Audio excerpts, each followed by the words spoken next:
Tuhan, terima kasih Tuhan buat setiap pertolongan atas penyertaan juga Tuhan. Kami saat ini Tuhan kembali di tempat ini untuk memuji muliakan nama-Mu. Kiranya Kau berkati dari awal hingga akhir Tuhan. Di dalam nama Tuhan Yesus kami sudah berdoa, mengucap syukur dan dia. Amin.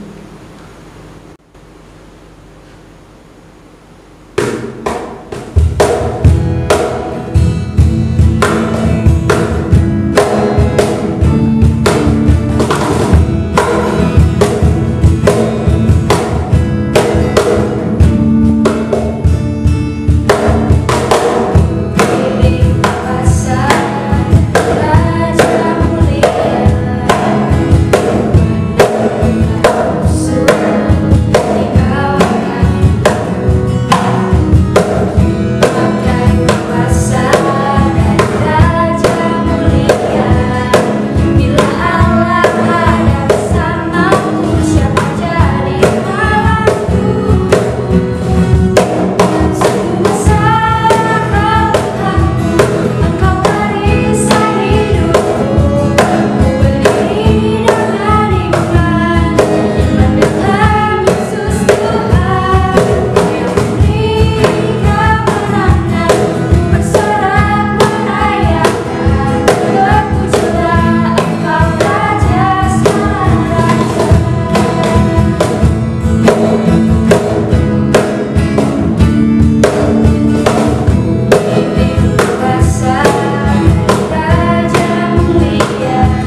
Yesus, berkebaikan Bapa, kami mau mendengarkan firman-Mu Bapa.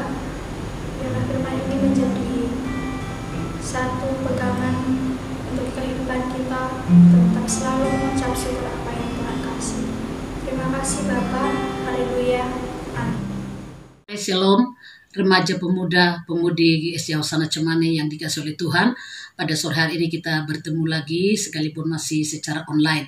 Mari kita mendengarkan firman Tuhan dan kita buka Alkitab kita dulu yang terdapat di dalam Amsal pasal yang ke-22 ayat yang ke-6. Demikian firman Tuhan.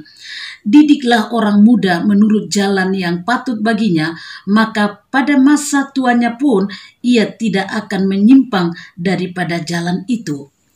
Firman Tuhan pada sore hari ini saya berikan tema adalah bagaimana engkau hidup sekarang ini.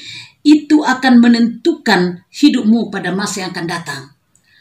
Firman Tuhan ini kita akan bahas nanti dari 1 Samuel pasal yang kedua ayat yang ke-11 sampai ayat yang ke-26. Dan kita tidak membaca ini, tetapi saya akan sampaikan, tetapi saya minta nanti di rumah remaja pemuda-pemudi membaca ini. Ya, yaitu 1 Samuel pasal yang kedua tadi ayat 11 sampai 26. Kalau kita membaca, kita akan menemukan ada 3 pribadi yang tinggal di satu rumah, di satu keluarga, tetapi memiliki karakter atau perilaku yang sangat berbeda, yang sangat bertolak belakang. Ya, 2 orang yaitu kakak beradik, anak daripada Hofni dan Pinehas.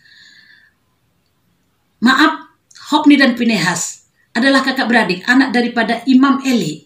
Dan yang satu yang masih lebih kecil adalah Samuel, yaitu anak ibu Hana dan bapak Elkana, yang sejak disape orang tuanya diserahkan ke Imam Eli di Silo. Kalau kita perhatikan ketiga pribadi ini sangat bertolak belakang saya katakan. Sebab yang seharusnya Hofni dan Pinehas mengikuti apa yang dilakukan oleh ayahnya sebagai imam. Tapi kalau kita membaca dari firman Tuhan tadi, kalau kita akan menemukan bahwa 2 orang ini memiliki perilaku yang sangat mendukakan hati Tuhan. Yaitu pertama, mereka dursila. Dursina ini artinya melakukan segala kejahatan yang tidak berkenan kepada Tuhan. Yang kedua, tidak mengindahkan Tuhan, tidak takut akan Tuhan. Yang ketiga, mereka ini suka mencuri. Yang keempat, suka berbohong. Yang kelima, mereka ini atau berdua ini kasar. Dan apa yang mereka lakukan adalah suka mereka mencuri korban-korban persembahan, korban bakaran yang diserahkan oleh bangsa Israel ke bait Allah. Mereka sudah mencuri dan makan, memakai garpu 3 dikatakan. Dan hal ini sangat mendukakan hati Tuhan.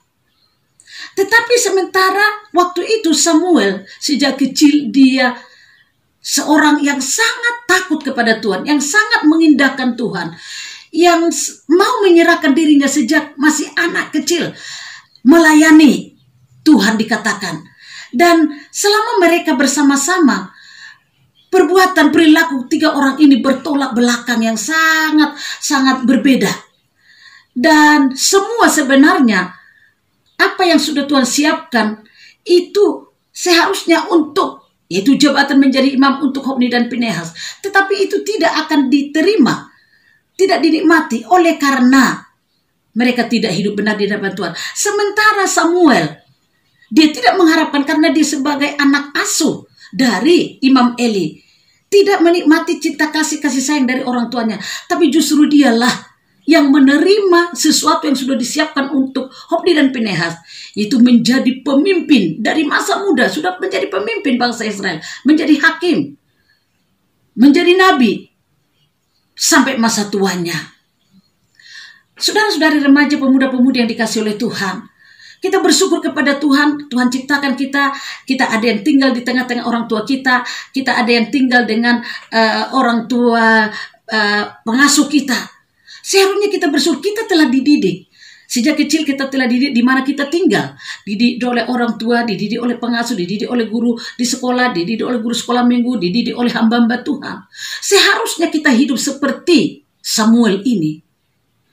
Tetapi bukan seperti Hofni dan Pinehas yang tahu kebenaran tapi tidak. Kalau masih kita melakukan apa yang dilakukan Hofni dan Pinehas, mari harus bertobat. Sebab apa yang kita lakukan sekarang ini akan menentukan hidup kita pada masa yang akan datang. Kalau masih ada yang kita lakukan pada masa-masa sekarang ini atau yang lalu, suka mencuri, suka berbohong. Dursila ini kata yang artinya dalam bahasa Indonesia melakukan segala kejahatan, kasar, tidak suka dengan Tuhan, berkomunikasi dengan Tuhan. Mari kita bertobat. Bertobat supaya rancangan yang indah itu, yang besar itu, yang sudah Tuhan sediakan bagi kita, itu akan kita nikmati, kita akan raih. Seperti Samuel. Luar biasa, apa yang tidak pernah diharapkan Samuel itu yang Tuhan, karena Tuhan melihat apa yang dia lakukan. Dia begitu seorang yang mengasihi Tuhan, menyerahkan dirinya untuk melayani, hormat kepada Imam Eli, dan menyukakan hati Tuhan. Dan pada akhirnya Hofni dan Pinehas mati dalam peperangan. Itu sebagai hukuman, sebagai sanksi. Bahkan sempat dia menikah Pinehas. Istrinya hamil, tetapi dia sudah mati, baru istrinya melahirkan. Semua yang Tuhan sudah siapkan sebenarnya untuk mereka berdua, tapi tidak dinikmati karena tidak takut akan Tuhan, melakukan segala dosa. Tetapi Samuel menikmati apa yang tidak pernah diharapkan. Karena apa? Karena dia menyukakan hati Tuhan. Kalau kita baca ayat 26, dia semakin besar di hadapan Tuhan, semakin dikasihi Tuhan dan sesama, semakin menyukakan hati Tuhan. Sementara yang dua orang ini tidak mau bertobat. Pemuda remaja yang dikasih oleh Tuhan, kalau kita mau menikmati apa yang Tuhan sudah siapkan di depan nanti, perbuatan-perbuatan Tuhan yang ajaib terjadi dalam hidup kita, sekalipun secara proses, bertobat, tinggalkan semua itu. Tapi kalau tidak mau bertobat, perbuatan-perbuatan Tuhan yang membuat engkau terheran-heran tidak akan dinikmati. Tapi kalau bertobat dan mengindahkan Tuhan, artinya takut akan Tuhan, hubungannya dekat dengan Tuhan, melakukan apa yang Tuhan mau, engkau pun pasti mengalami apa yang Tuhan sudah siapkan bagi yang takut akan Tuhan. Jadi pemuda remaja dikasih Tuhan masih ada kesempatan. Tinggalkan. Kita perlu mengoreksi diri. Apakah saya melakukan apa yang dilakukan oleh Hofni dan Pinehas? Atau apakah saya melakukan apa yang dilakukan oleh Samuel? Kalau kita melakukan apa yang dilakukan Pinehas dan Hofni dan Pinehas, mari tinggalkan, bertobat. Dan kalau kita melakukan apa yang dilakukan oleh Samuel, lakukanlah itu secara terus-menerus. Layani Tuhan, takut akan Tuhan. Luar biasa, engkau akan melihat Tuhan berbuat yang tidak pernah engkau harapkan. Sampai engkau merasa bingung, terharu melihat. Itu mari kita. Kalau engkau melakukan apa yang benar sekarang ini, itu akan menentukan masa depanmu. Yang baik engkau lakukan, yang baik yang akan terus mengikutimu. Tetapi yang jahat, yang tidak mau bertobat, pada akhirnya nanti sanksi. Karena Tuhan melihat segala sesuatu yang kita lakukan loh. Semua yang kita lakukan Tuhan tahu. Dan semua ada. Tapi kalau bertobat, saya katakan bertobat, Tuhan ampuni itu semua. Tinggalkan itu. Apa tadi?